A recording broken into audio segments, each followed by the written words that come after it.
స్వతంత్ర న్యూస్ స్వాగతం. నేను మీ రాజమౌళి. ప్రజలకు సేవలు అందించాల్సిన ప్రభుత్వ ఉద్యోగులు తమ జీతం కంటే చాలా మీదే ఫోకస్ పెడుతున్నారు. ప్రతి పనికి లంచం వసూలు చేస్తూ భారీగా అక్రమాస్తులు కూడబెడుతున్నారు. అలాంటి వారిపై దృష్టి పెట్టిన ఏసీబీ అవినీతి అధికారుల భరతం పడుతుంది. గత 6 నెలలుగా 122 కేసులు ట్రాప్ చేసింది.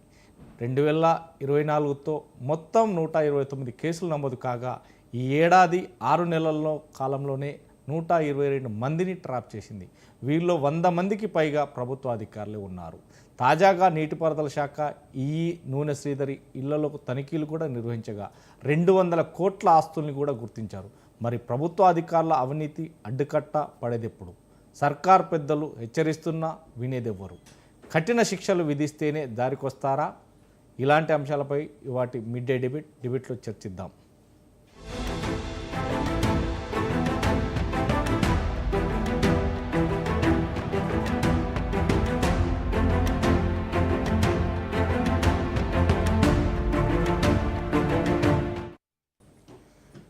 మనతో పాటు డిబేట్లో పాల్గొనడానికి డాక్టర్ పెంటపాటి పుల్లారావు విశ్లేషకులు ఉన్నారు.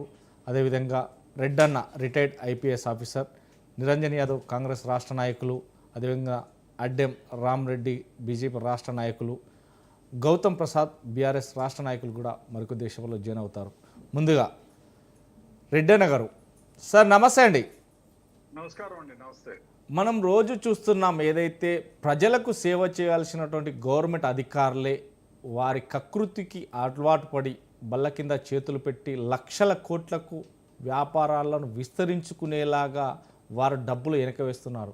ఉదాహరణకి మనం చూస్తున్నాం, ఏదైతే ఇరిగేషన్ శాఖ నూనె శ్రీధర్ ఇంట్లో సుమారుగా 200 కోట్లకు లాకర్ తెరిస్తే సుమారుగా 150 కోట్లకు సంబంధించిన ఆస్తులకు సంబంధించి బంగారాలు కావచ్చు, ఇవన్నీ కూడా కావచ్చు, విలువలకు వచ్చాయంటున్నారు. కానీ రోజు రోజుకు ఈ అవినీతి తిమింగలాలు బారిన పడుతున్నాయి. ఈ నేపథ్యంలోనే ఇటు ఏసీబీ అధికారులు కూడా ట్రాప్ చేస్తున్నారు. ఎందుకు సార్? అంటే జీతం ఒక్కొక్క వ్యక్తులు జీతం సరిపోవట్లేదా? గవర్నమెంట్ ఇచ్చే జీతాలు సరిపోవట్లేదంటారా? జీతం పేరుకేనండి. జీతం వస్తుంది అని పేరుకే. నిజం చెప్తే గత 40 ఏళ్ళుగా మీరు చూస్తే 40 ఇయర్స్ బ్యాక్, మేము 52 ఇయర్స్ బ్యాక్ జాయిన్ అయినప్పుడు మాకు పీటీసీలో పోలీస్ ట్రైనింగ్ కాలేజీలో కానీ మిగతా దగ్గర ఏమని చెప్పేవాళ్ళంటే, ఫలానా ఆఫీసర్ చూడు చాలా హానెస్ట్, ఆయన ఈ విధంగా చేశాడు, ఆయన్ని వీళ్ళని అరెస్ట్ చేశాడు అని కథలు చెప్పేవాళ్ళు. దాన్ని చూసి అందరూ కూడా అనుకునేవాళ్ళం మేము హానెస్ట్గా ఉండాలని. ఎట్లా కాలం గడుస్తూ వచ్చిందో ఆ విధంగా అవినీతి పెరుగుతూ వచ్చింది. ఒక దాంట్లో కాదు, ఇందుగలడు అందులేడని సందేహం వలదు చక్రి సర్వోపగతుడు. అంటే ఈ డిపార్ట్మెంట్ అని లేదు, అన్ని డిపార్ట్మెంట్లలో అందరూ కూడా అసలు తీసుకోనోడు పిచ్చోళ్ళలాగా చూసే పరిస్థితి ఏర్పడింది.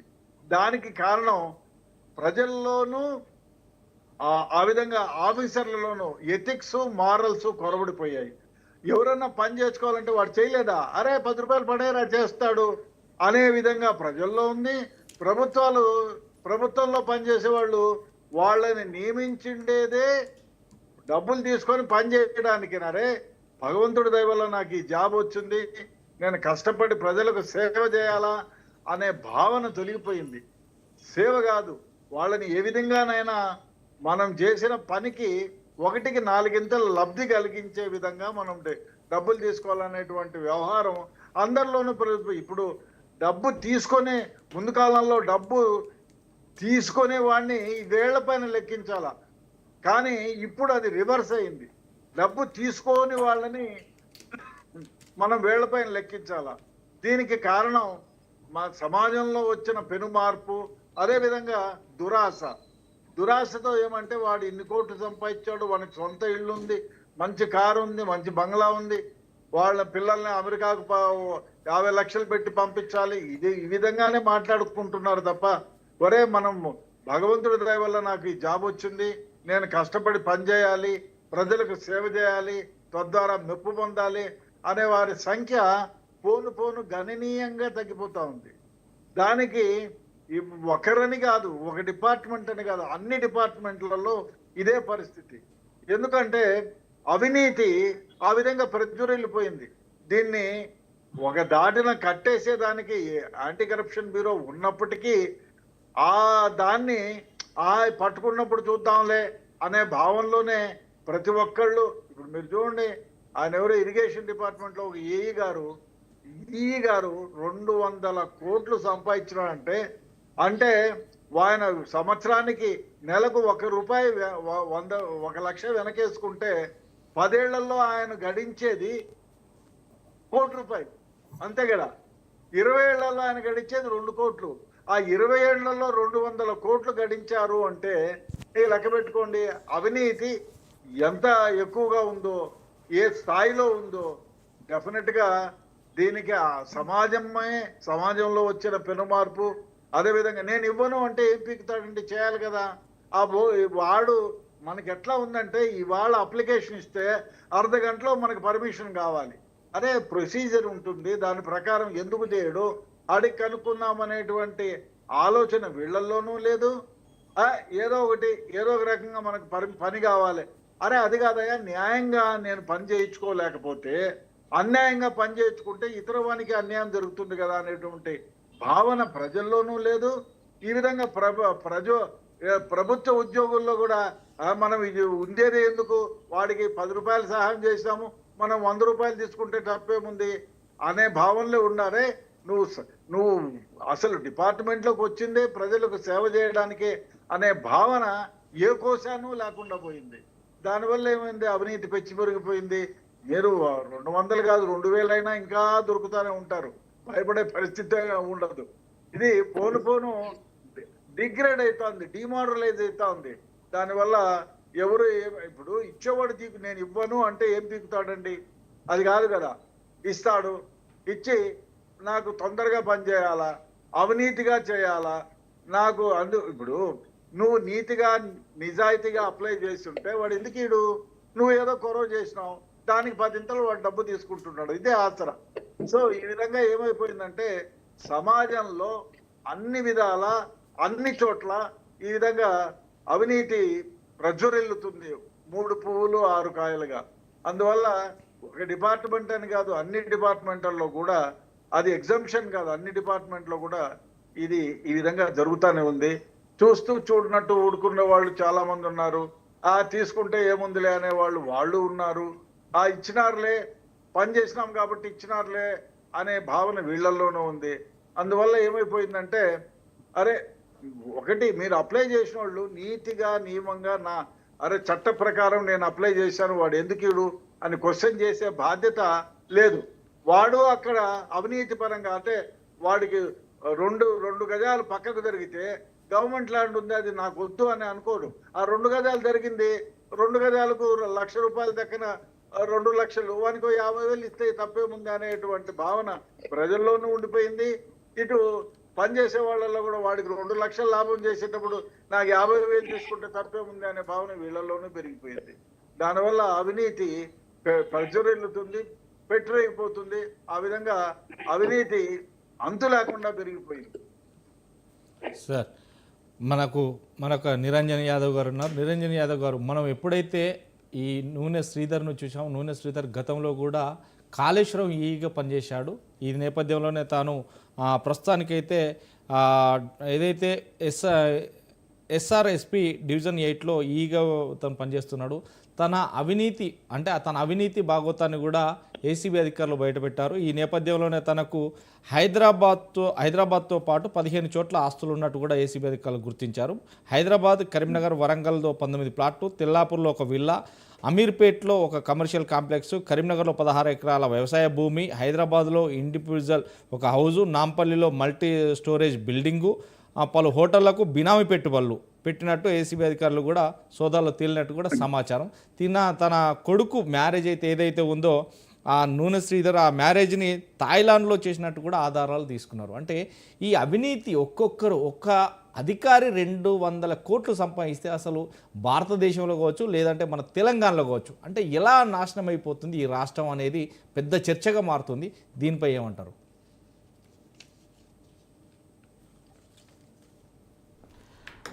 నమస్కారం పెద్దలు, డిబేట్కి వచ్చిన పెద్దలకు, అదేవిధంగా యాంకర్ రాజమౌళి గారికి. అదేవిధంగా స్వతంత్ర టీవీ చూసే ప్రేక్షకులకు ప్రతి ఒక్కరికి నమస్కారాలు.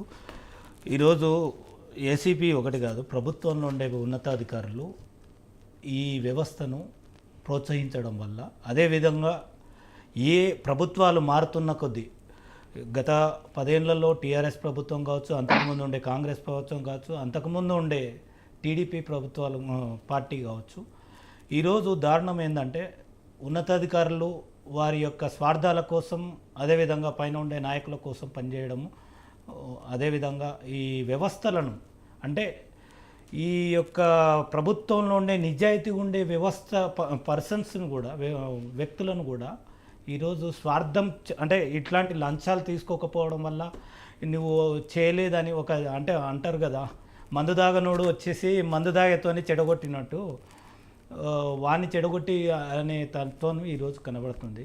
ముఖ్యంగా గత పాలకుల నిర్లక్ష్యం వల్ల ఆనాడు ప్రభుత్వంలో ఉండే కాళేశ్వరంలో ఉండే వాళ్ళు కూడా మీరు చూస్తున్నారు, కాళేశ్వరంలో దాదాపు 250 కోట్లు, అదేవిధంగా హెచ్ఎండిలో కూడా 300 కోట్లు అని మనం టీవీలలో చూస్తున్నాము.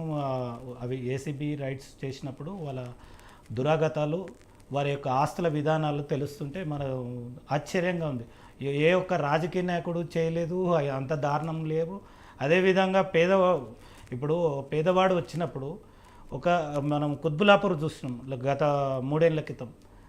వాడి రైతు నాది ఇది ప్రాబ్లం ఉంది, ఇది అని చేయండి అని చెప్పేసి ఒక ఎంఆర్ఓ గారికి పోతే వాళ్ళు దాదాపు 6 నెలలు తిప్పుకున్నారు. అంత దౌర్భాగ్య స్థితి. అంటే ఇక్కడ 3 చెప్పాలి, ఇప్పుడు ఉండే ప్రభుత్వ అధికారులలో ఎక్కువ మంది పోటీతత్వం వెళ్ళిపోయింది. నువ్వెంత సంపాదించినవురా, నేనెంత సంపాదించినాం, వాడు చేయలేదురా బాబు అంటే వాని నిర్లక్ష్యంగా చూడడం. అదేవిధంగా స్వార్థం ఏంటంటే మా కొడుకు అమెరికాలో చదువుతున్నాడు, మేము ఫారెన్కి వెళ్ళినాం, మీరేం పోలేదారా అనే ఈ ధోరణి ప్రభుత్వ ఉన్నతాధికారులు కానీ, అదేవిధంగా కింది స్థాయి అధికారులు కానీ ఈరోజు ఏర్పడింది. ఈ ఏర్పాటు అనేది నాయకులను చూసి, అదేవిధంగా అక్కడ ఉండే ఉన్నతాధికారులను చూసి స్వార్థపూరితమైన ధోరణికి వెళ్ళడంలో ఈరోజు ప్రభుత్వ అధికారులు చేస్తున్నారు. దాంట్లో భాగంగానే మనం చూస్తున్నాం, నిన్న కాక మొన్న నూనె శ్రీధర్ గారు కానీ, అదేవిధంగా ఏఈ చెర్లపల్లి ఏఈ స్వరూప మేడం కావచ్చు కానీ, అదేవిధంగా ఎల్బీనగర్ ఏరియాల్లో కానీ, హెచ్ఎండిలో ఏలో కానీ ఉన్నతాధికారి ఏసీ అసిస్టెంట్ ప్లానింగ్ ఆఫీసర్ కావచ్చు, ఇట్లా ఎస్పెషల్లీ ఒక్క శాఖ అంటూ ఏం చెప్పట్లేదు. ఇప్పుడు రీసెంట్లీ నీటిపారుదల శాఖలో కావచ్చు, అదేవిధంగా కాళేశ్వరంలో కావచ్చు, అదేవిధంగా ఇట్లా జిహెచ్ఎంసీ మున్సిపల్లో కానీ, రెవెన్యూలో కానీ, ఇట్లా ప్రతి దాంట్లో వారి యొక్క ఇంటికి వెళ్తే ఈరోజు ఏం పట్టుకపోవాలి, ఈరోజు ఎన్ని లక్షలు వచ్చినాయి, ఎన్ని కోట్లు వచ్చినాయి, ఈ ధోరణే ఉంది. రైతు కానీ పేదవాడు కానీ ఫర్ ఎగ్జాంపుల్ ఒక ఇల్లు కట్టాలంటే, ఒక ల్యాండ్ కొనాలంటే వాడి యొక్క రిజిస్ట్రేషన్ చేయడానికి దౌర్భాగ్య స్థితి ఏంటంటే లంచం ఎంత ఇస్తే అంత తొందరగా మీకు చేసిస్తాం. అంటే ₹1,00,000 ఇస్తే ఆడ ఉండే ప్రాపర్టీ 10 లక్షలు వాడు కష్టపూరితం నెలలు సంవత్సరాలు వాడు జాబులు చేసి, ఒక ప్రైవేట్ జాబు ప్రైవేట్ కావచ్చు, వేరే విధంగా బిజినెస్లు చేసి కష్టపడి వాడి కూడబెట్టుకొని ఒకటి ఇల్లు కొందామన్నా లేకపోతే ల్యాండ్ కొందామని చూస్తే ఈ అధికారుల చుట్టూ వారు ఏంటంటే వాడు లంచం ఇస్తేనే పని చేయాలి. ఇదే ధోరణి. అరే నువ్వెంత తీసుకున్నావు, నేనెంత తీసుకున్నా, నువ్వు ఇంత తక్కువ తీసుకున్నావు, ఇది కాంపిటీషన్ ఈరోజు అవుతున్నది. గత పాలకుల ఎస్పెషల్లీ చెప్పాలంటే గత టీఆర్ఎస్ పార్టీ ఈ యొక్క ధోరణిని ప్రోత్సహించింది. ముఖ్యంగా చెప్పడం అంటే ప్రోత్సహించడం కాదు, వాళ్ళే దగ్గరుండి మీరు ఇన్ని కోట్లు తినండి మేము చెప్తాము అని చెప్పేసి ఆ రోజు ఉన్న ఒకే కుటుంబం ఈ ధోరణిని ఎక్కువ ప్రోత్సహించడం వల్ల తెలంగాణలో అధికారులు నిర్లక్ష్యం వల్ల ఈరోజు ఈ పరిస్థితి వచ్చింది. అదేవిధంగా ముఖ్యంగా చెప్పడం ఏంటంటే గత పాలకుల నిర్లక్ష్యంతో పాటు వ్యవస్థలను కూనీలు చేసిండ్రు. వ్యవస్థలను అంటే ప్రత్యేకంగా ఒక పోలీస్ అధికారులను కట్టుదిట్టంగా పెట్టేసి వారు ఎవడు మాట్లాడినా కానీ వారి స్వేచ్ఛాయుతాన్ని హక్కులను కాలదోసి వారి యొక్క కుటుంబాల వ్యవస్థలను పరిపాలించడం అనేది దాంట్లో భాగంగానే ఈరోజు 100 కోట్లు 1000 కోట్లు ఈరోజు అధికారులు దోపిడీకి తావుతుంది.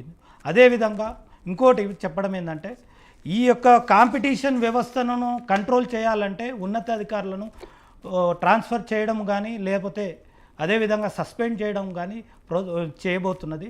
దాంట్లో భాగంగానే గత 15 రోజుల కింద ఐఏఎస్ ఆఫీసర్లు 32 ఐఏఎస్ ఆఫీసర్లను ట్రాన్స్ఫర్ బదిలీ చేయడం జరిగింది. ఈ యొక్క 2 సంవత్సరాల్లో అధికారులు నిర్లక్ష్యం ఉన్నారనే ఉద్దేశంతోనే గత పాలకుల నిర్లక్ష్యం అంటే 10 ఏళ్ళు పాలన జరగడం వల్ల ఎవరు అయినా టీఆర్ఎస్ పోతే ఖచ్చితంగా పనులు అవుతుండేది. ఈరోజు కాంగ్రెస్ వచ్చినాక కూడా మా బాధ కూడా అదే. కాంగ్రెస్ ప్రభుత్వం వచ్చినాక కూడా అధికారుల అలసత్వం వల్ల ఈరోజు ఆ ధోరణికి ఈ ఏసీపీ రైట్స్ కానీ అదేవిధంగా ఎస్బీఐ కానీ రైట్స్ ఇంటెలిజెంట్ వ్యవస్థ ఎట్లా ఉంది అనేది కనుక్కోవడంలో ముఖ్యమంత్రి గారు కానీ అదేవిధంగా బట్టి విక్రమార్క గారు కానీ చర్యలు తీసుకున్నారు.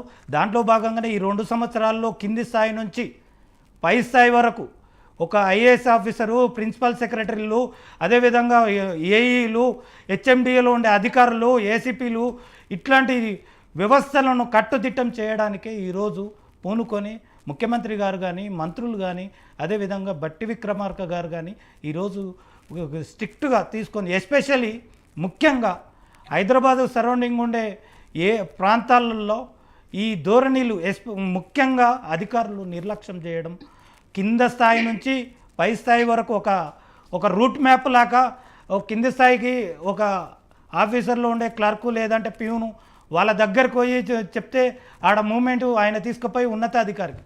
ఇదేం దౌర్భాగ్యం అండి, ఇదేం దౌర్భాగ్యం. ఈ తెలంగాణలో కష్టపడిన వాడి యొక్క కష్టార్జితంతో సొంతం ప్రాపర్టీస్ కొనడానికి కానీ అదేవిధంగా అమ్మడానికి కానీ పోతే వాళ్ళ చుట్టూ నెలలు తిరిగి లాస్ట్కి వస్తే విరక్తి చెంది వాళ్ళు చదువుకోకపోవడం కానీ అదేవిధంగా చదువుకున్న వాళ్ళు డ్యూటీలను వదిలేసి ఈరోజు అధికారుల చుట్టూ దొరకడం ఉన్నది. ఇది దౌర్భాగ్య స్థితిని గమనించే ఈరోజు ముఖ్యమంత్రి గారు కానీ అదేవిధంగా ఉప ముఖ్యమంత్రి చర్యలు తీసుకోవడం జరిగింది. దాంట్లో భాగంగానే ఈరోజు దాదాపు 122 మందిని ఉన్నతాధికారులను ఏసీపీ రైట్స్లో పట్టుకోవడం జరిగింది.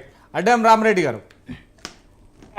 రామరెడ్డి గారు మనం చూస్తున్నాం, ఒక మనిషి బతకాలంటే 100 కోట్లు అవసరమా? అంటే 7 తరాలు తినేంత ఇతనే సంపాదించి పెడితే పుట్టబోయే వాళ్ళు కావచ్చు లేకుంటే పెద్ద పెరిగే వాళ్ళు వాళ్ళు ఏం కష్టం చేయకుండానే ఇప్పటి నుండి 7 తరాలకు కూడబెట్టే ఆస్కారం ఇప్పుడు ఉందంటారా? ఎందుకంటే ఒక దిక్కు పేద ప్రజలు చదువుకొని ఉద్యోగాలు లేక కొంతమంది చిన్న చిన్న ఉద్యోగాలు చేసుకుంటే ఉద్యోగాలు చేసిన వ్యక్తులు గవర్నమెంట్ జీతం నెలగానే పడాల్సిన వ్యక్తులు బల్ల కింద చేతులు పెట్టి ఇలా లక్షల కోట్లకు అధిపతులు అవుతున్నారు, 100 కోట్లకు అధిపతులు అవుతున్నారు. ఎక్కడ చూసినా కానీ డబ్బు, ఎక్కడ చూసినా బంగారం, ఎక్కడ చూసినా ప్లాట్లు, ఎక్కడ చూసినా సర్కార్ బిల్డింగ్లాగా. ఇలాంటి వారిని పెంపొందించడానికి అసలు ఎలాంటి చర్యలు చేపట్టాలి? ఇంతకుముందు రెడ్డన్న గారు చెప్పారు, చాలా ముఖ్యమైన విషయాలు చెప్పారు. ఇందుగలడు అందులేడని సందేహము వలదు చక్రి సర్వోపగతుండ అన్నట్టు ఈ అవినీతి సామ్రాజ్యం చాలా విస్తరించింది. బ్రిటిష్ వాళ్ళు లేకపోతే కాంగ్రెస్ దాన్ని వటవృక్షం లాగా పెంచి పోషించారు. నా మాట కాదు, రేవంత్ రెడ్డి గారు, ఇప్పుడు మనం రేవంత్ రెడ్డి గారే అవినీతి అంటే కాంగ్రెస్ 100 కోట్లు 1000 కోట్లు కాదు, లక్షల కోట్లు రాజస్థాన్ తీసుకోండి అని అన్ని స్కాములు చెప్పారు టీడీపీలో ఉన్నప్పుడు. వారు టీడీపీలో ఉన్న చెప్పిన విషయాలు. దానికి ఇప్పుడు కేసీఆర్ గారు ఏంటంటే దానికి మ్యాక్సిమం ఇన్ఫినిటివ్ లిమిట్స్ కు తీసుకుపోయారు. ఇద్దరు ఈఎన్సీలు కాళేశ్వరం పనిచేసి ఈఎన్సీ రైట్ చేస్తే 5 బోర్ల దగ్గర 300 కోట్లు, ఒక దగ్గర 200 కోట్లు. అధికారుల దగ్గరనే 100 కోట్లు ఉంటే రాజకీయ నగర 1000 కోట్లు, లక్షల కోట్లు. దీనికి ఎగ్జాంపుల్ ఏంటంటే ఇంతకుముందు మైనంపల్లి హనుమంతరావు చెప్పిండు, రబ్బర్ చెప్పులతోటి ట్రంకు డబ్బాతో వచ్చిన హరీష్ రావు, వెల్మాస్టర్కి వచ్చిన హరీష్ రావు ఈనాడు 1,00,00,000 కోట్ల ఆస్తులు ఎట్లా ఉన్నాయని ఆయన అప్పుడు టీఆర్ఎస్ ఎమ్మెల్యేగా ఉన్నప్పుడే ఎలక్షన్ల ముందే చెప్పిండు. అప్పుడు కేసీఆర్ ఆయనను సస్పెండ్ చేయలే, నోటీస్ ఇవ్వలే, హరీష్ రావు ఆయనకు లీగల్ నోటీస్ పంపలే, కేసు పెట్టలే. అంటే అర్థమైంది. తర్వాత ఏంటంటే కాళేశ్వరం చూస్తే ఏంటంటే వారు చెప్పింది నిజం. అవినీతి అంటకుండా ఉన్న అధికారి ఉద్యోగి పనిచేయడం నరక కష్టం ఉంది చాలా. అట్లా ఎవరైనా ఉంటే బలవంతంగా వానికి ఉద్యోగం లేకుంటే వాని మీద తప్పుడు కేసులు పెట్టడం, హెరాస్ చేయడం. ఎందుకంటే వ్యవస్థ మొత్తం అవినీతి కష్టపట్టించారు. యథా రాజా తదా అధికారి అన్నట్టు ఉన్నది. పైన ఉన్న వాళ్ళే చేస్తుంటే కింద ఉన్న అధికారులు వాళ్ళు కూడా అధికారులతోని ఆ అవినీతి పనులు చేస్తేనే వీడు మన అవినీతి బయట పెట్టడు, మనకు లొంగింటాడు. ఇంకా ఎంత అంటే కలెక్టర్లతో కాలు మొక్కించుకొని ఆ కలెక్టర్ నేను సుప్రీంకోర్టు ఆర్డర్ కూడా ఇంప్లిమెంట్ చేయాలి రైతులకు విత్తనాలు అమ్మద్దు మీటింగ్ లో, సీక్రెట్ మీటింగ్ లో చెప్పి ఆయన మీద ఎలక్షన్ కమిషన్ దుబ్బాక ఉప ఎన్నికప్పుడు ఆయన ఇట్లా ఉండు అధికార పని ఆయన ట్రాన్స్ఫర్ చేశాను ఎన్నికల టైంలో. మళ్ళీ ఎన్నికలు అయిపోగానే హరీష్ రావు కేసీఆర్ తెచ్చి పెట్టుకోరు సిద్దిపేట జిల్లా. ఇతర అసెంబ్లీలు అక్కడనే ఉంటాయి, అదే అధికారి అని వ్యక్తి. తర్వాత ఏం చేశారు, ఆయనతో రాజీనామా చేసి ఎమ్మెల్సీ చేశారు పార్టీ నుంచి, మళ్ళీ ఎంపీ టికెట్ కూడా ఇచ్చారు. వ్యవస్థలను భ్రష్టపట్టించడం అంటే ఇది టీఆర్ఎస్. కాంగ్రెస్ కూడా చెప్తా, ఇందిరాగాంధీ మీద ఒక ఎన్నిక చెల్లదని Allahabad high court justice Jaganmohan Lal Sinha 1975 తీర్పిచ్చినప్పుడు junior జడ్జిను దాని మీద స్టే తెచ్చుకొని జూనియర్ జడ్జి ఎంహెచ్ బేగును సుప్రీంకోర్టులో చీఫ్ జస్టిస్ చేసి ఆమె కేసు నుంచి బయటపడి రిటైర్ అయినాక ఆయనకు మైనారిటీ కమిషన్ చైర్మన్ ఇచ్చింది. జ్యుడిషియరీని అవినీతి భ్రష్టు పట్టించడం అనేది ఇక్కడ ఈ తెలుగు రాష్ట్రాల్లో ఇది ఉంది. కాంగ్రెస్ పేరు అట్లా ఉంది. మన స్వర్గీయ అరుణ్ జైట్లీ గారు రాజ్యసభలో చెప్పారు, అద్భుతమైన విషయాలు చెప్పారు. ఈ చీఫ్ జస్టిస్ జడ్జిలకు రిటైర్మెంట్ తర్వాత పోస్టులు ఇవ్వద్దు. Post retirement appointments impacting pre retirement judgements స్పష్టంగా చెప్పారు రాజ్యసభలో, అవి ఇవ్వద్దు అనేది. దాంతో ఎందుకంటే న్యాయ వ్యవస్థ అన్యాయం అయిపోతే ప్రజలకు ఎవరి మీద నమ్మకం ఉంటుంది, వ్యవస్థ ఎట్లా పనిచేస్తుంది. ఇక మన తెలుగు రాష్ట్రాల్లో భయంకరంగా ఉంది అవినీతి. కాబట్టి ఇప్పుడు జరుగుతున్న రేట్స్ ఏంటంటే ఒక స్మాల్ ఎగ్జాంపుల్ చేయడం మంచి పని. ఈ అవినీతి రేట్స్ నేను అభినందిస్తున్నా. ఏ పార్టీ చేసినా, కాంగ్రెస్ ఉన్నా, నేను బీజేపీ అయినా ఆ పని నేను అభినందిస్తాను. ఎందుకంటే ఏ విషయానికి ఆ విషయం మాట్లాడాలి. ఇప్పుడు మీరు సెంట్రల్ గవర్నమెంట్ తీసుకోండి, ఎక్కడన్నా సెంట్రల్ గవర్నమెంట్ వ్యవస్థలో అది అవినీతి అధికారులు ఇలా దాడులు ఇవి జరుగుతున్నాయా? ఎందుకంటే రాజు మంచిగా ఉంటే పైన కింద భయంతోనూ భక్తితోనూ మంచిగా పనిచేస్తాను. ఇన్ జనరల్ గా నా అదృష్టం కొద్ది నేను బ్యాంకులో పనిచేసిన ఎస్బీఐలో 30.5 years. బ్యాంకులో కింది స్థాయిలో అవినీతి లేదు, పై స్థాయిలో ఆ సెంట్రల్ మినిస్టర్లు వాళ్ళు చాలా అవినీతి చేశారు. విజయ మాల్యా కానీ, ఇంకా బెస్ట్ ఎగ్జాంపుల్ చెప్పాలంటే మన లగడపాటి రాజగోపాల్, ఆయన ఎంపీ, కాంగ్రెస్ ఎంపీ, ఆయనకు కాంగ్రెస్ లోన్ ఇచ్చింది 21,000 కోట్ల లోను, 1000 కోట్ల కొలాటరల్ సెక్యూరిటీ. ఎక్కడ 150% సెక్యూరిటీ, పర్సనల్ సెగ్మెంట్ కానీ బిజినెస్ సెగ్మెంట్ కానీ. ఓన్లీ అగ్రికల్చర్ సెగ్మెంట్ కే 100% సెక్యూరిటీ ఉండాలి. 21,000 కోట్లు అంటే 32,000 కోట్ల సెక్యూరిటీ ఉండాలి. 32 లేకుండా 1000 కోట్లకే కాంగ్రెస్ గవర్నమెంట్ ఇస్తే ఆయన వడ్డీతో సహా 45,000 కోట్లు ముంచుండు. కానీ ఆశ్చర్యకరమైన విషయం ఏంటంటే ఏ మీడియా చెప్పదు లగడపాటి రాజగోపాల్ని 7,000 కోట్ల విజయ మాల్యా కాంగ్రెస్ ఇచ్చిందే, మోడీ గారు 14,000 కోట్లు వసూలు చేసిండు. ఆయన మొత్తం గత నా మీద క్రిమినల్ కేసు తీసేయాలంటే క్రిమినలే వసూలే చెప్పారు మోడీ గారు. ఓసారి ఇట్లా మొదలు పెడితే ప్రతి ఒక్కరు దోచుకొని తర్వాత మళ్ళీ వస్తే క్రిమినల్ కేసు తీసేస్తే అంటే అది చేయకూడదని. సో ఆ విధంగా ఏంటంటే అధికారులు మంచి పైన ఉన్న పరిపాలించే వాళ్ళు మంచిగా ఉంటే అవినీతి తక్కువ ఉంటది. అవినీతికి ఆస్కారం ఇవ్వద్దు. వ్యక్తిగత మోరల్స్ కూడా పోయినాయి. ఇంట్లో పిల్లలు కానీ, స్కూల్లో ఆ పాఠశాలలు పంతులు కానీ మోరల్స్ నేర్పడం లేదు. మేము చదువుకున్న కాలం మాకు వీరాచార్య మాకుండే ఒక వాల్మీకి వశిష్ఠ మహర్షి అలాంటి గురువు మాకు మోరల్స్ నేర్పిండు, శ్లోకాలు చదివిపించుండు. ఇప్పుడు ఆ తీరే లేదు. ఇంగ్లీష్ మీడియం జాబ్ వస్తుందా, ఐఐటీలో సీట్ వస్తుందా, నారాయణ ఈ దీంతో మోరల్స్ ఇంట్లో లేవు, బడిలో లేవు. దీంతో వ్యక్తులు అట్లా ఇన్డిసిప్లిన్ తయారవుతారు. ఈ గవర్నమెంట్ కేసీఆర్ కాంగ్రెస్ గవర్నమెంటే అది ఇక ఇష్టారాజ్యం లాగా అయి అవినీతి భయంకరంగా విస్తరిస్తుంది. దీనికి ప్రజలు దీన్ని చీదరించుకోవాలి. ఇంకొక ఎగ్జాంపుల్ చెప్తాను. నేను ఏడీబీ మిర్యాలగూడ ఫీల్డ్ ఆఫీసర్ పనిచేసినప్పుడు మా చీఫ్ మేనేజర్ ఉండే ఆయన ఎల్బీ నగర్ లో బీఆర్ఎస్ స్కీమ్ కింద ఏమో కట్టాడు. ఆయన బిల్లు పోయేది ప్రతి చాలా డివియేషన్ ఉంటుంది, దాన్ని పెద్దగా తప్పట్టే విషయం కాదు. కడితే అది 5 సంవత్సరం బ్రోకర్ చాలా పనులు అప్పుడు కాంగ్రెస్ బ్రోకర్లతోనే అయ్యేది. ఇంకోటి కొంచెం ముఖ్యమని చెప్తా. అయితే ఆ బ్రోకర్ వస్తే పైసలు ఇచ్చిండు, అది రెగ్యులర్ అయిపోయింది. తర్వాత కేసు బుక్ అయింది. ఎందుకంటే ఆ సైన్ ఆయన చేయలే, ఆఫీసర్ చేయలే, బ్రోకర్ గానే చేసిందట. ఈయనకి అరెస్ట్ చేస్తా అంటే ఈయన పరిస్థితి నాకు చెప్తే మీరు వీళ్ళని కలవని చెప్పాను. ఇంకా బెస్ట్ ఎగ్జాంపుల్ ఏంటంటే సుధీర్ రెడ్డి, ఇప్పుడు ఎల్బీ నగర్ ఎమ్మెల్యే సుధీర్ రెడ్డి, ఆయన అత్తగారు ఊరు సజ్జపురం నేరేచల్ దగ్గర పాలకవీడు మండలి. ఇప్పుడు ఆయన మామ భూమి అగ్రిమెంట్ చేసుకుంటూ నేను అక్కడ ఫీల్డ్ ఆఫీసర్, రిజిస్ట్రేషన్ కాలేదు, పాస్బుక్ ఇష్యూ అయినాయి. లోన్ కోసం నా దగ్గరికి వచ్చాడు. నా దగ్గర మా అక్కడ ఈ సంఘబంధం అంటే మహిళా సంఘాల నుంచి ఉంటారు ఆమె డాక్యుమెంట్స్ తయారు చేసిన మహిళా సంఘంలో. సార్ ఆవులు రామే సార్ ఇది రిజిస్ట్రేషన్ కాలేదు సార్, కాకుండా పంచాయతీ అయింది రేట్ల గురించి ఆగిపోయింది. సుధీర్ రెడ్డి మామది, ఎల్బీ నగర్ ఎమ్మెల్యే సుధీర్ రెడ్డి మామది. అంటే మరి చెప్పమ్మా వాళ్ళకంటే సుధీర్ రెడ్డి భార్యకు ఫోన్ చేస్తే సుధీర్ రెడ్డి నాకు ఫోన్ చేశాడు. అట్లా చేస్తారు సార్ పాస్బుక్లు తీసేయం కాకుండా. మీ కాంగ్రెస్ గవర్నమెంట్ అప్పుడు ఆయన కాంగ్రెస్ ఉండే మీకే కాదు, నన్నైతే నేనే చెప్తాను. ఆర్టీఓ నెంబర్ ఏమిటి, కలెక్టర్ అంటే మీరే తీసుకుంటున్నా. సో కాంగ్రెస్ గవర్నమెంట్ లో ఒక ఎమ్మెల్యే మామది రిజిస్టర్ కాకుండా పాస్బుక్లు ఇచ్చేయని అవినీతిని అంత విస్తరించారు. కేసీఆర్ దాన్ని ఆకాశానికి ఎత్తుకుపోయాడు. ఈ ప్రమాదాన్ని ప్రజలు గ్రహిస్తే తప్ప దీనికి విముక్తి ఉండదు. రైట్.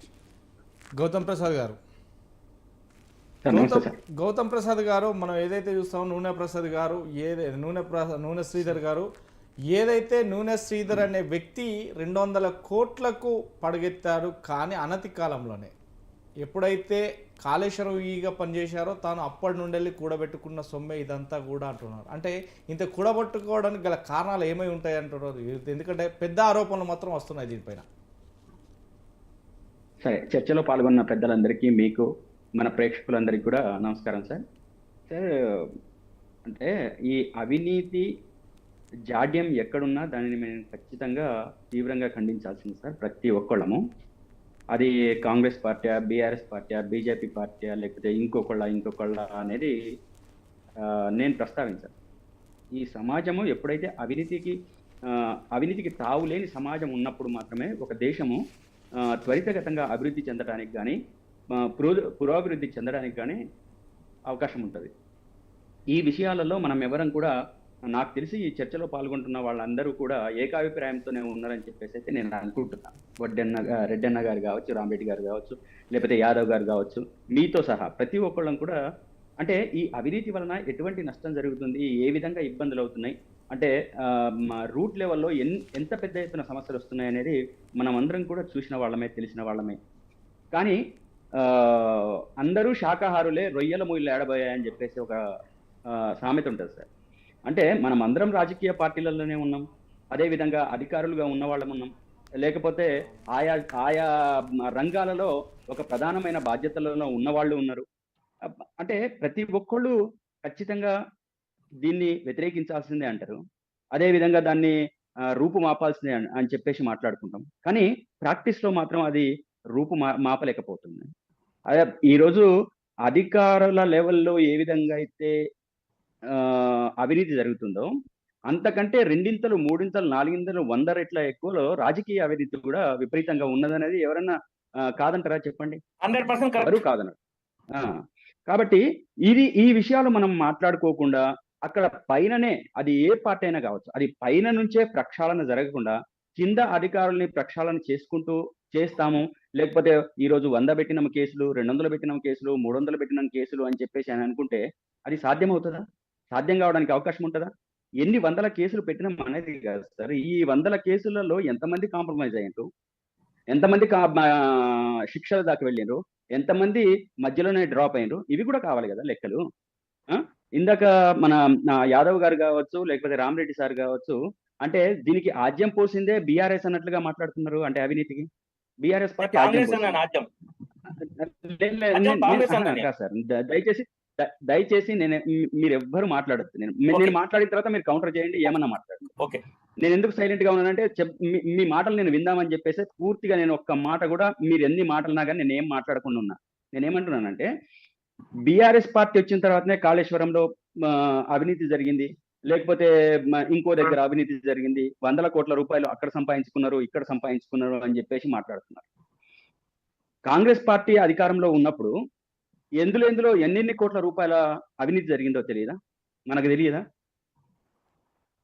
సెంట్రల్ గవర్నమెంట్ లో కావచ్చు, స్టేట్ గవర్నమెంట్ లో కావచ్చు, ఎన్ని శాఖలలో కావచ్చు, లేకపోతే అవినీతి రాజకీయంగా కావచ్చు, ఏ రకంగా ఫైల్ మూవ్ చేయడానికి కోట్ల రూపాయల లంచాలు తీసుకున్న సందర్భాలు మనకు తెలియదా? ఇదే అంతెందుకు, అంత దూరం ఎందుకు?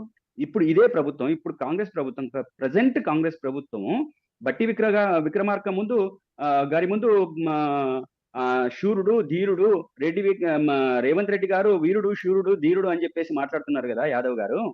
అదే బట్టి విక్రమార్క గారి ఇంటి ముందు, ఆఫీస్ ముందు కాంట్రాక్టర్స్ వచ్చి 30% కావాలని చెప్పేసి అంటున్నారు అని చెప్పేసి గొడవ చేసిన మాట వాస్తవం కదా?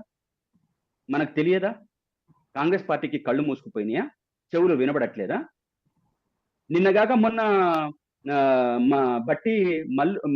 మల్లు రవి గారి ఇంటి ముందు పోయి మాకు 30% కమిషన్ అడుగుతున్నారు రవి గారు, మల్లు రవి గారు అని చెప్పేసి గొడవ చేసిన మాట వాస్తవం కదా?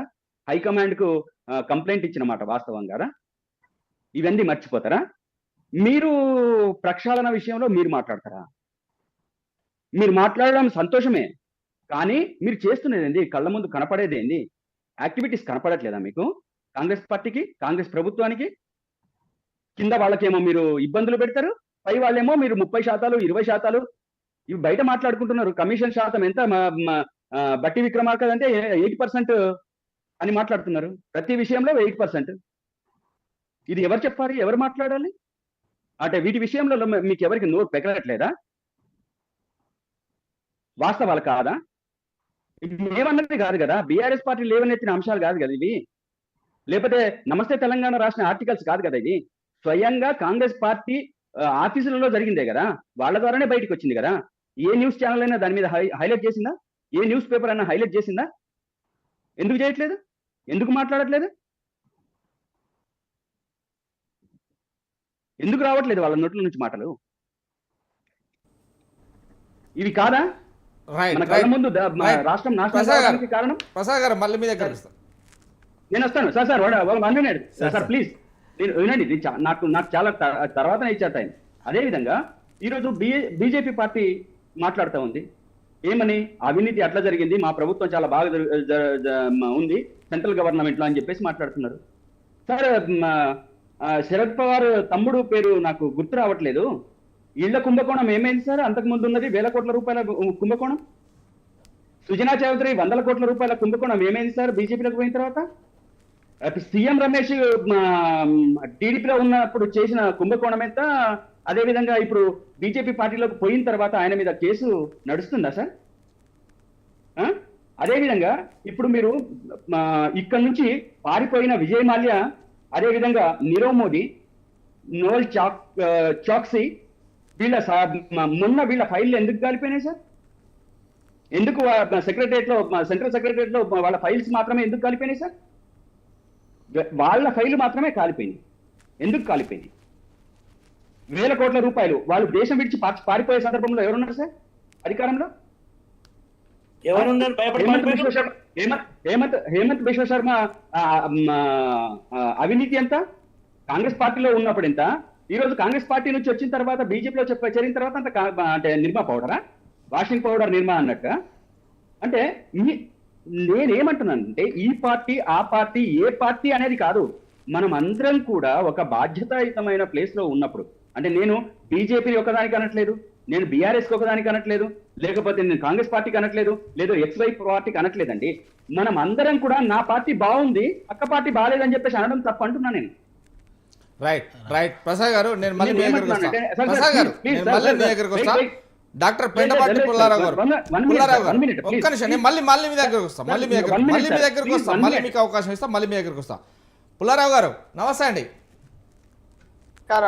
మనం చూస్తున్నాం రోజు రోజుకి అవినీతి తిమంగళాలను ఏసీబీ అధికారులు ట్రాప్ చేస్తూనే ఉన్నారు. 100 కోట్ల రూపాయలు ఎనికేస్తున్నారు. అంటే పేద ప్రజల సొమ్మును దానదత్తంగా ఇగ్గుకుంటున్నారు అని చెప్పేసి పేద ప్రజలు కావచ్చు, లేదంటే అధికారులు కావచ్చు, మరొకరు కూడా కావచ్చు, వారికి పని అంటే పోయినప్పుడు వాళ్ళు ఫైల్ ముందు పెట్టుకొని డబ్బులు ఇస్తేనే మీ ఫైల్ ముందుకు కదులుతుంది అనేది భయభ్రాంతులకు గురి చేస్తున్నారు. ఒకప్పుడు చూసాం ఏదంటే ఎంతో కొంత తీసుకున్నారు, కానీ ఇప్పుడు చూస్తే మాత్రం 100 కోట్ల రూపాయలు వెనకేస్తున్న సందర్భం ఉంది. అంటే ఒక సందర్భంలో చదువుకొని ప్రైవేట్ వ్యక్తులకు మాత్రం జాబులు రావట్లేదు, జాబులు వచ్చిన వారు మాత్రం నెలకి 30,000 నుంచి వెళ్ళి 3 లక్షల వరకు కూడా జీతాలు తీసుకునే వ్యక్తులు ఉన్నారు. కానీ అలాంటి వ్యక్తులే లక్షల రూపాయలు కోట్ల రూపాయలు వెనకేస్తున్నారంటారు. అంటే ఇది ఎలా అంటే రూపురేఖలు మారుతాయంటారు సార్? అయితే అందరూ అగ్రి అవ్వేది ఏంటంటే బ్రహ్మాండమైన కరప్షన్ ఉన్నది, నేను తప్ప మిగతా వాళ్ళందరూ కరప్ట్, అది అందరూ ఒప్పుకుంటారు. కరెక్ట్. ఇది చాలా ఈవేళ ఆఫీసర్లు తినేస్తారా, పాలిటీషియన్స్ తినేస్తారా? రెంట్ అంటారు, ఏమంటారు ఇంగ్లీష్లో? ఇది రెంట్. వాళ్ళు కూర్చున్న కుర్చీకి అద్దెకిస్తున్నారు, రెంట్ వస్తుంది. విశేషంగా తినేస్తున్నారు. అక్కడ మిత్రులు ఉన్నారు, వాళ్ళు వీళ్ళని పేర్లు కాదు, ఎవరికి తెలియదు వీళ్ళు లూటర్లా ఏంటి. ఇది ప్రజాస్వామ్యం. బ్రిటిష్ నుంచి మనం ఇండిపెండెన్స్ వచ్చాక 47 ఈవేళ పరిస్థితి ఏంటి? ఎవరికి తెలియదు ఈ పని. ఎలా కరకడతారు? ఒక జూనియర్ ఆఫీసర్ 15,000 20,000, ఈ పనికి 30,000 ఇస్తావా? నీకు నీకు చెక్ ఇస్తే నువ్వు డబ్బు ఏంటిది? ఇది సిస్టంలో ఎంతమంది దొరుకుతారు? 1000 మంది కరప్ట్గా ఉంటే ఒకడు దొరుకుతున్నారు. ఇది ఇంకా మనకి ఇవాళ ఆర్టిఫిషియల్ ఇంటెలిజెన్స్ టెక్నాలజీ అన్నీ వచ్చేసినాయి కాబట్టి అవి వాడాలి. దొరికేస్తారు. ఆ ఫైల్ మూవ్మెంట్ బట్టి చెప్పేస్తారు. తప్పకుండా ఈవేళ తెలంగాణ కాదు, ఆంధ్ర కాదు, ఎక్కువ మన తెలుగు రాష్ట్రాల్లో ఉన్నది సిస్టమైజ్ చేశారు, మిగతా రాష్ట్రాల్లో కూడా. ఇది మాత్రం తప్పకుండా ఒక పెద్ద డిజీజ్ అయిపోయిన భారతదేశంలో. పని చేయరు, కాగితాలు కదలవు, డబ్బు ఇవ్వకపోతే ఒక గవర్నమెంట్ ఉద్యోగానికి 50,000 మంది 1,00,000 మంది అప్లై చేస్తారు. ఎందుకంటే కూర్చోవచ్చు, లైఫ్ అంతా చక్కగా గడిపేయచ్చు. ఆ జీతం వస్తుంది, పైన లంచాలు వస్తే ఇంకా మంచిది. ఇంక ఎవరు ముట్టుకోలేరు, ఎవరు డిస్కస్ చేయలేరు. ఆ 40 సంవత్సరాలు ఇట్లా పెద్ద ప్రాబ్లం అయిపోయింది. దీనికి ఒక సింపుల్ సొల్యూషన్ ఉన్నదా? ఎంతమంది దొరుకుతున్నారు అది చూడాలి. తప్పకుండా ఇది we have to change the system మార్చాలి. అది పరిస్థితి. ఎస్ రెడ్డన్న గారు చెప్పండి. రెడ్డన్న గారు 120 కేసులు అంటే ఒక సంవత్సరం 6 నెలల్లో 122 కేసులు బుక్ అయితే దాంట్లో 100 మంది దొరికారు. అంటే 100 మందిని కూడా ఆ గవర్నమెంట్ అధికారులే. అంటే ఎలా చూడొచ్చు అంటారు? వీరికి అదుపోటు ఏది లేదా? వీరి ఆస్తుల్లో సంపాదించిన నేపథ్యంలో దాన్ని గవర్నమెంట్ హ్యాండ్ ఓవర్ చేసుకోగలుగుతుందా? లేదంటే మళ్ళీ కోర్టులో వేసి లేదంటే ఇది మాది కాదు మా చుట్టాలది అదే దగ్గర చెప్పి తప్పించుకోవడానికి ప్లాన్ ఏమైంది ఉందంటారా? ఇలాంటి ఆరోపణలు చాలా వస్తున్నాయి, ఏమంటారు? మామూలుగా ఒకసారి ఏసీబీ రైడ్ అయిన తర్వాత చాలా మంది ఇప్పుడు అడ్వకేట్లు మీరు మర్డర్ చేసిపోతే ఏమంటారు? అరే ఎందుకు మర్డర్ చేసావురా వెధవా, ఇది తప్పు కదా అని చెప్తారా? నా ఫీజు 5 లక్షలు లేదు 10 లక్షలు అని చెప్తారు. చెప్పిన తర్వాత వీడు మర్డరే చేయలేదు పప్పశుద్ధని వాదిస్తారు. అదేవిధంగా ఏసీబీ కేసుల్లో కూడా అంతే. ఏసీబీ కేసుల్లో కూడా లేదంటే అది వీడు బామర్తిది వాళ్ళ పెదనాయింది అని చెప్తారు. ఎందుకంటే అవినీతి జరిగింది అని అడ్వకేట్ ఒప్పుకుంటాడా? అడ్వకేట్కు ఫీజు వస్తుంది. అదే నువ్వు మర్డర్ చేసిపోతే ఇంకో 2 మర్డర్లు చేసినా 10 లక్షలు నాకు ఇస్తే నేను నీ తరఫున వాదిస్తానంటారు. కానీ యాంటీ కరప్షన్ కేసెస్లో కూడా అంతే. మీరు యాంటీ కరప్షన్ చేసినారు తప్పు కాబట్టి నేను వాదించను అనే వాళ్ళ సంఖ్య ఎక్కడైనా ఒక్కళ్ళు ఉందా? లేదు. కాబట్టి వాళ్ళ వృత్తి వాళ్ళది, చెప్తారు ఈ ప్రాపర్టీ వాళ్ళది కాదు, ఇది వాళ్ళది కాదు, ఇది వీళ్ళది, వాళ్ళ అత్తగారు ఇచ్చినారు, కట్నం సొమ్ముల్లో ఇచ్చినారు, ఈ విధంగా చెప్తారు. వాళ్ళని రక్షించడానికి ఎన్ని వ్యూహాలు ఉన్నాయో అన్ని పన్నుతారు. అన్ని పన్నిన తర్వాత మిగిలింది. అదే కాకుండా మనకు ప్రజాస్వామ్యంలో ఉన్నాం, మనకు స్వతంత్రం అంటూ ఉంది. సో దీని ప్రకారం కొన్ని జరగాలి, చట్ట ప్రకారం కొన్ని జరగాలి. ఆ చట్టాన్ని కాదని మనం ఎవరు బయటకు పోలేము. ఆ చక్రం అనే చట్రంలో ఇవన్నీ జరుగుతున్నాయి. అందువల్ల ఇప్పుడు ఒకటేమిటంటే అవినీతి రోజు రోజుకు పెరిగిపోతా ఉంది. అంతెందుకు నాలాంటి వాడే అయ్యా పట్టాదారు పాస్బుక్ లేదని 3 ఏళ్లుగా జరిగినా ఇంతవరకు లేదు, గతి లేదు, అతి లేదు. మనం ఒకసారి పోతాం, 2 సార్లు పోతాం. ఆ రోజు మనం పోయిన రోజు ఆయన ఉండడు, ఆయన వచ్చిన రోజు మనం పోము. మనం వస్తే ఎవడు అసిస్టెంట్ దగ్గర పోమంటాడు, వాడు సీట్లో ఉండడు. ఎందుకు సీట్లో లేడంటే పక్క సీట్లో ఉన్నాడని అంటాడు. అక్కడ కూర్చొని విసిగి వేసారి మనం వెనక్కి రావాల్సిందే. లేదా you have to accept and pay the money to him. మీరు వేరే నేను నిజాయితీగా ఉన్నాను అంటే నువ్వు ఉంటే ఉండిండొచ్చు, నాకు నిజాయితీ మీద గౌరవం లేదు, నాకు డబ్బులు ఇస్తే కానీ పని చేయను అంటాడు ఆయన. ఏం చేస్తావు? నువ్వు నిజాయితీగా ఉన్నంత మాత్రాన నువ్వు పని చేయకుండా ఆపుకోవాలి. పని చేయకుండా ఆపుకుంటే నీకు నీ నిజాయితీ నీ దగ్గర పెట్టుకోమంటాడు. నువ్వు పని చేసినావంటే ఇప్పుడు మనకు ఏదన్నా పని మీద పోతే ఒకసారి చూస్తాం, 2 నెలలు చూస్తాం, 3 నెలలు చూస్తాం, 4వ నెలలో విసిగెత్తిపోయి ఏదో ఒకటి అమ్మి అరే బాబు ఇది తీసుకొని నా పని చేయరా బాబు అంటాం. అది చేయాల్సిందే, తప్పదు. ఎందుకంటే సమాజంలో దాదాపు ముందు కాలంలో ఏదో 10% హానెస్ట్ ఉంటే ఇప్పుడు 10% హానెస్ట్. ఇప్పుడు 10%, అప్పుడు 90% హానెస్ట్ ఉంటే ఇప్పుడు 10% హానెస్ట్. ఎవరిని కాదంటావు, ఎవరిని ఏం పోనీ హయ్యర్ అథారిటీకి నువ్వు ఏమన్నా కంప్లైంట్ చేస్తే నీకు లేని లోసుకుని ఉండే పేపర్లు 2 చించేసి ఈ పేపర్లు ఇవ్వలేదంటే ఈయన అంటారు. ఏం పీకుతాం? మనకు అక్నాలెడ్జ్మెంట్లో ఉంటుంది పేజ్ నెంబర్ 1 to 19 అని. లేదంటే మీరు రాసినారు కానీ మొదలు 16 పేజీలు 13 పేజీ 2 లేవంటాడు. ఏం చేయగలుగుతాం? సో అవినీతి అన్ని విధాలా ప్రోత్సహించబడుతుంది, పొలిటీషియన్ల దగ్గర నుంచి అన్ని లెవెల్స్లో, అన్ని డిపార్ట్మెంట్లో. ఈ డిపార్ట్మెంట్ అని లేదు, దీనికి ఏది వెలుసుబాటు లేదు. పోలీస్ డిపార్ట్మెంట్ కానివ్వండి, ఇంకో డిపార్ట్మెంట్, రెవెన్యూ డిపార్ట్మెంట్. కాకపోతే గ్రేడ్ కొంచెం కొన్ని డిపార్ట్మెంట్లో కొంచెం గ్రేడ్ ఉంది.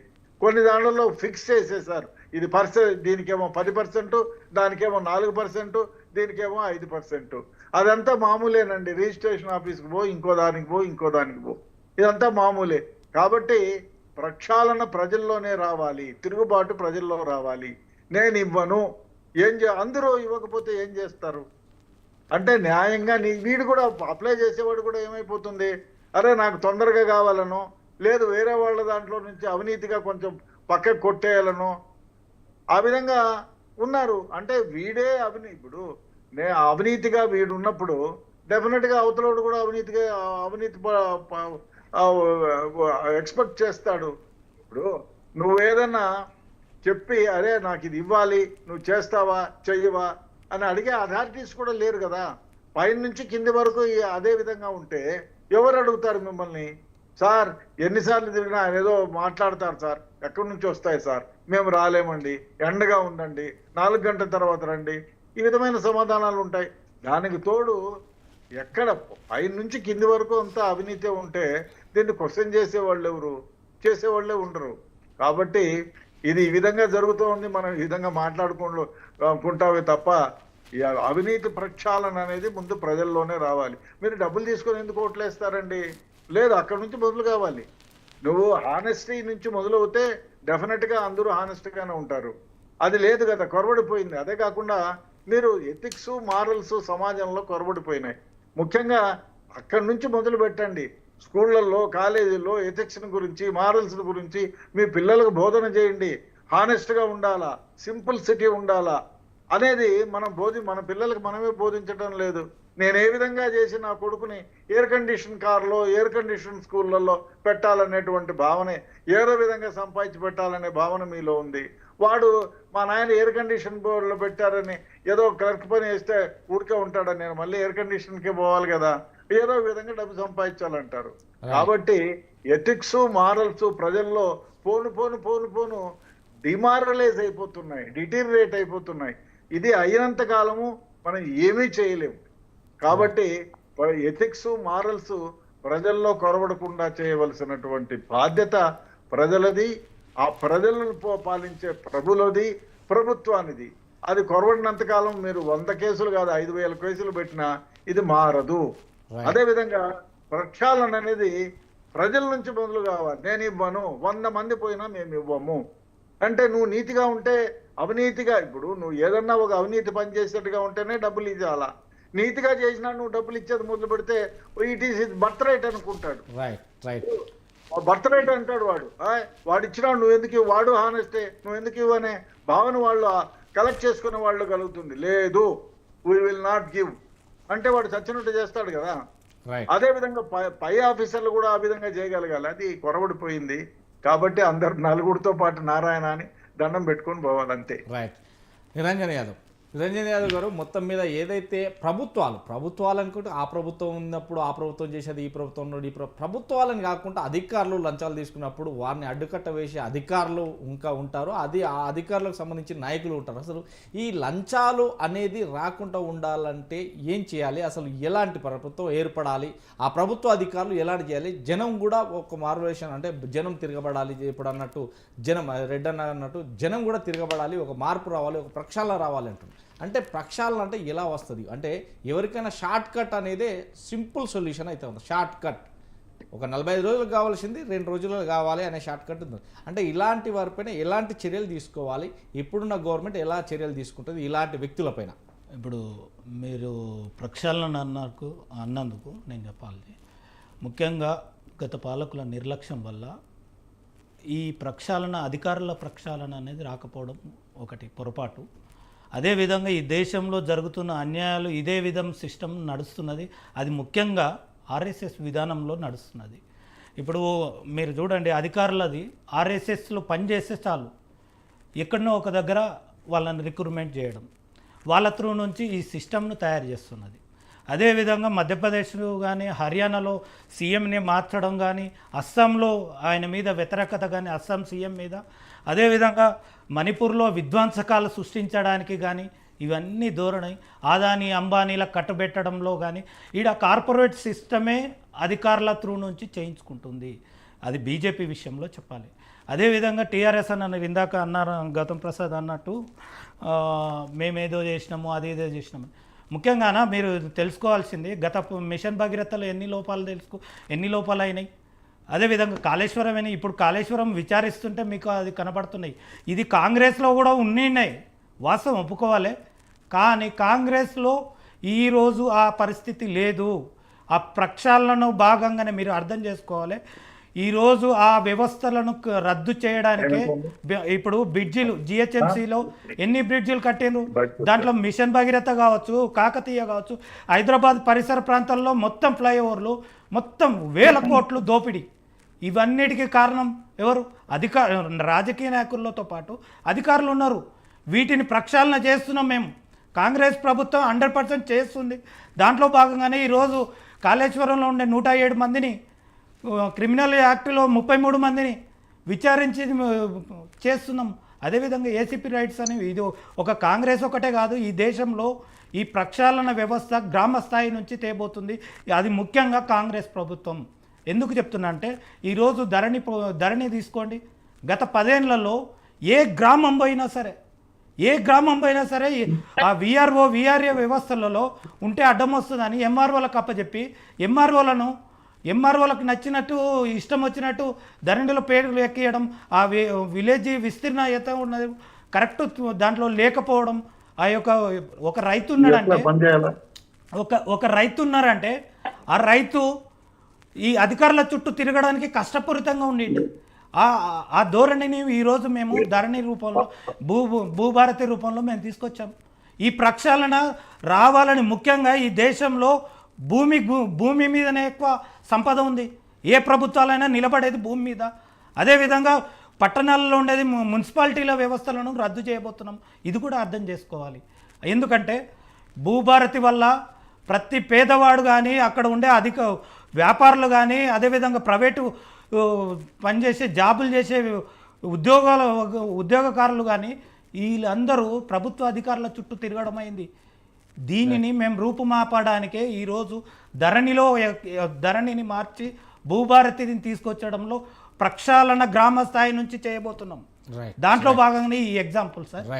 అదేవిధంగా ఈరోజు 2 ఏళ్లలో అధికారులు ఎంత నిర్లక్ష్యత అంటే పైన ఐఏఎస్ ఆఫీసర్లు చెప్పినా చేస్తున్నాం సార్, చేయట్లేదు సార్, అవుతుంది సార్, అవుతుంది అంటే లంచాలకు తొత్తులుగా ఉండి ఈరోజు కొందరు వ్యక్తులు అక్కడ ఉండే సరౌండింగ్ అక్కడ ఉండే ఇంకో నార్మల్ ఉద్యోగి ఉన్నాడనుకో, అతను కూడా తన స్వలాభం కోసం పోరాడుతున్నాడు. అరే వాళ్ళు తీసుకుంటున్నారు, వీళ్ళు తీసుకుంటున్నారు, నేను తీసుకోకపోవడం అని వాని స్వార్థపూరితంగా ఉన్నతాధికారులే వాని లంచాలకు కాకుండా ఏదో ఒకటి టార్చర్ పెట్టి ఇలాంటివి చేస్తున్నారు. ఈ ధోరణి రానియకుండా మేము ఎంక్వైరీ పెట్టి ఎస్పెషల్లీ 33 కమిటీలు పెట్టినాం. ఈరోజు 23 డిపార్ట్మెంట్లలో పోలీస్ వ్యవస్థ నుంచి మొదలు పెట్టుకుంటే ఈ వ్యవస్థలను మొత్తాన్ని మారుతున్నారు. గౌతమ్ ప్రసాద్ గారు చెప్పండి. గౌతమ్ ప్రసాద్ గారు, ఇప్పటికే మనం చూస్తాను ప్రజలకు సేవలు అందించాల్సిన అధికారులు మొత్తం మీద అవినీతికి అడ్డుకట్ట వేయలేకుండా మారిపోతున్నారు. అంటే అవినీతి ఈ అవినీతి తిమంగళాలు ఎప్పుడో పుట్టుకొచ్చాయి. అంటే ఇప్పుడు కాదు, ప్రభుత్వాలు మారడం కాదు. కానీ అధికారుల మీద ప్రభుత్వాలు ఎందుకు చర్య తీసుకోవట్లేదు? అప్పుడున్న ప్రభుత్వం కావచ్చు, ఇప్పటి ప్రభుత్వాలు కావచ్చు. మురళి సార్, నేనేమంటున్నానంటే మీరు అంటున్న దాని ప్రకారం ఈరోజు అధికారుల లెవెల్లో ఏదైతే అవినీతి ఇంత విపరీతంగా పెరిగిందో అంతకంటే ఎక్కువ రాజకీయ అవినీతి పెరిగింది అనేది నేను చెప్పదలుచుకున్నాను. అది అక్కడ మూలాలు అక్కడ సరికాకుండా కింద అధికారులతోని వాళ్ళకి పనిష్మెంట్ ఇస్తేనో లేకపోతే ఇంకోటి ఇస్తేనో అవి పెద్ద సరికావు అనేది అంటున్నాను. మనం పరిపాలన చేసే వాళ్ళమే సరిగ్గా లేకుండా కింద వాళ్ళు సరిగ్గా ఉండాలి అని అంటే ఎట్లా సాధ్యమవుతుంది? సాధ్యం అవ్వడానికి అవకాశం ఉందా?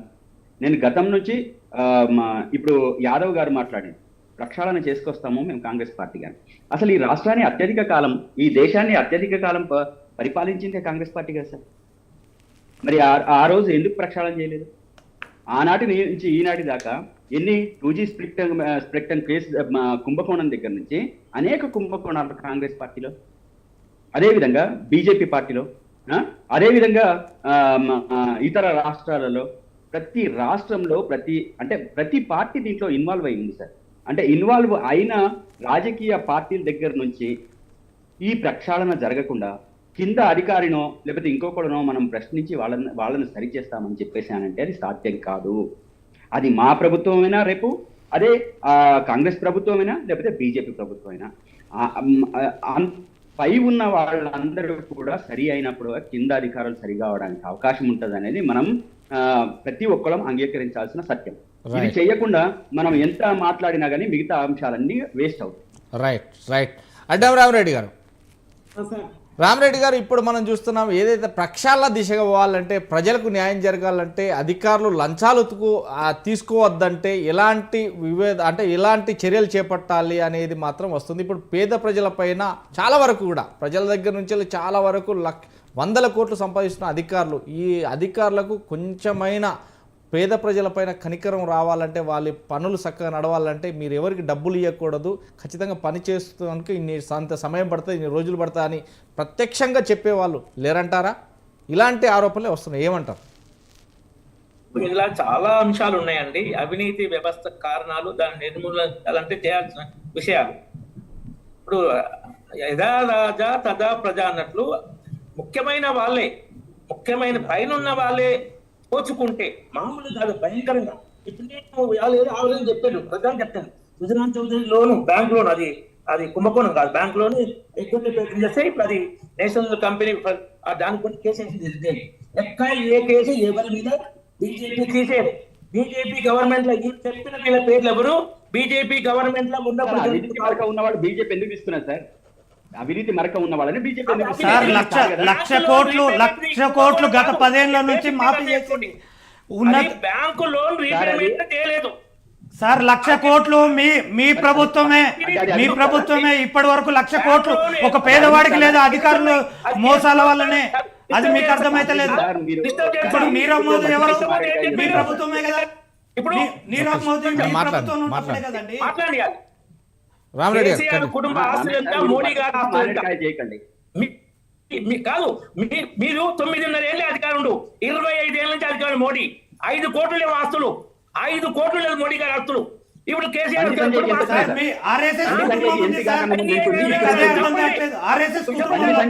చెప్పండి సార్.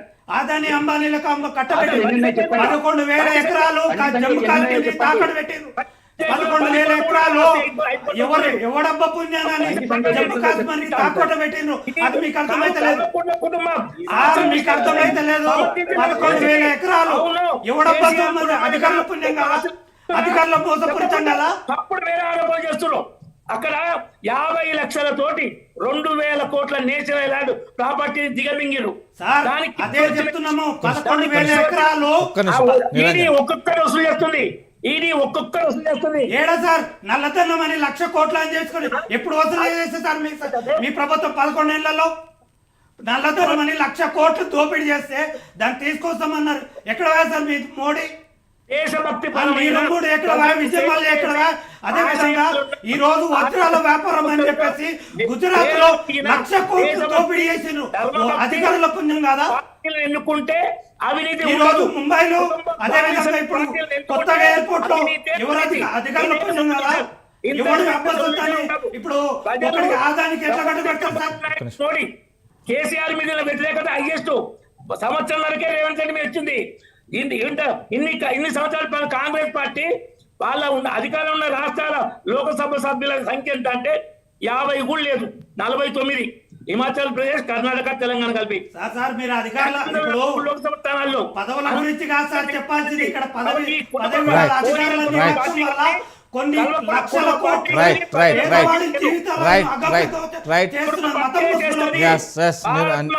నిరంజన్ యాదవ్ గారు, రామరెడ్డి గారు, నిరంజన్ గారు, అలాగే గౌతమ్ ప్రసాద్ గారు, థ్యాంక్ యూ వెరీ మచ్ అండి. డిబేట్లో పాల్గొన్నందుకు మీకు థ్యాంక్ యూ వెరీ మచ్ అండి. మొత్తం మీద ఏదైతే అవినీతి తిమంగళాలు అంతం చూడడానికి ఏసీబీ అధికారులు రైడ్ చేస్తున్నారు, ఇలాంటి రైడ్స్తో పాటు మరికొంత మందికి ఏదైతే న్యాయం చేకూరేలాగా, మొత్తం మీద పేద ప్రజలకు న్యాయం చేకూరేలాగా భారతదేశంలో అవినీతి అనేది రహితంగా భారతదేశం ఉండాలనేది స్వతంత్ర న్యూస్ కోరుతుంది. మొత్తం మీద తెలుగు ప్రజలకు కావచ్చు, లేదంటే ప్రపంచంలో ఉన్న అంటే రాష్ట్రంలో ఉన్న ప్రజలతో పాటు దేశంలో ఉన్న ప్రజలందరికీ కూడా అవినీతి అనేది రహితంగా ఉండాలనేదే స్వతంత్ర న్యూస్ కోరుతుంది. Thank you very much. ఈరోజు మిడ్ డే డిబేట్, మరో మిడ్ డే డిబేట్తో మళ్ళీ కలుద్దాం. Thank you.